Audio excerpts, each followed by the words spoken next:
Tagan Scoláirí Idirnáisiúnta chuig coláiste na Rinne chun ghailinge álam chomála tuiscinte áil cultúr, áilleacht agus tradiisiún na néise. Is as Philadelphia mé. Is as Lachlia Mashan Wahar, agus as Belfast Mashan Ahar.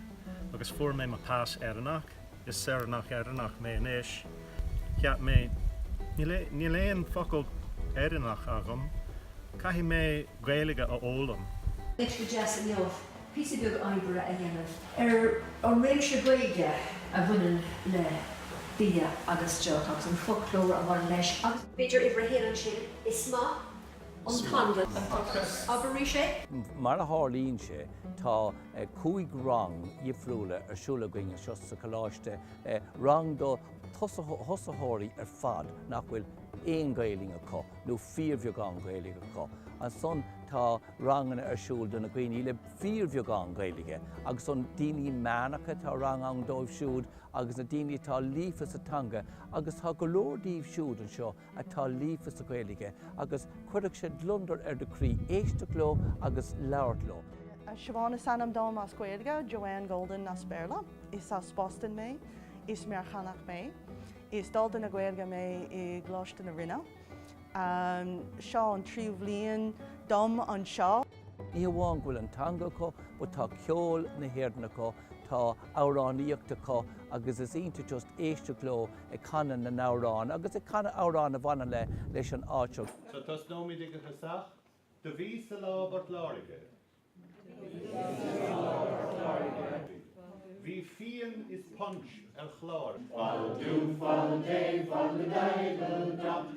Comála an stadéir, téan na daltaí ar thoris ag súla timppla counter. Téan siad ag roithíocht ar an rion glas.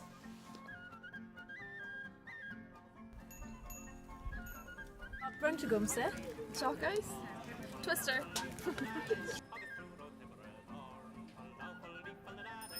Tá an rothair ar aus. Tríalann siad bia agus diochanna na háite.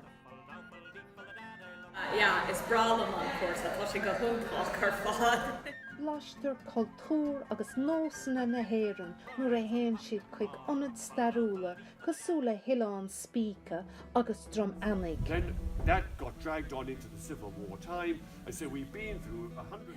Tá lán imachtaí simó ar an túir.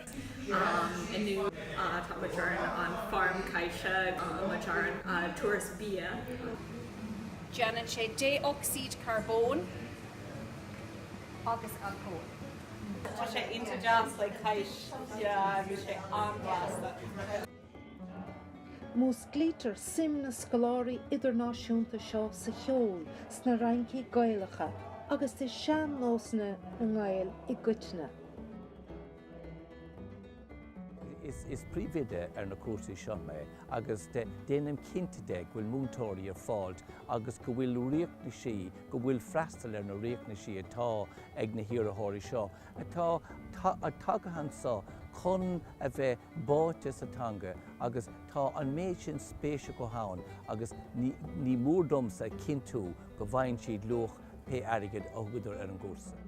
Is brálam an cuasa. Tá sé lán le imíochtaí agus cleachta speisialta le cócarácht agus árán gach trathnóna. Well, is féidir le bhúil de duine eile. Tuirí rud ag an ansimúil, cultúr agus teanga na héireann. Tá a lán crack in the fólam Gaeilge.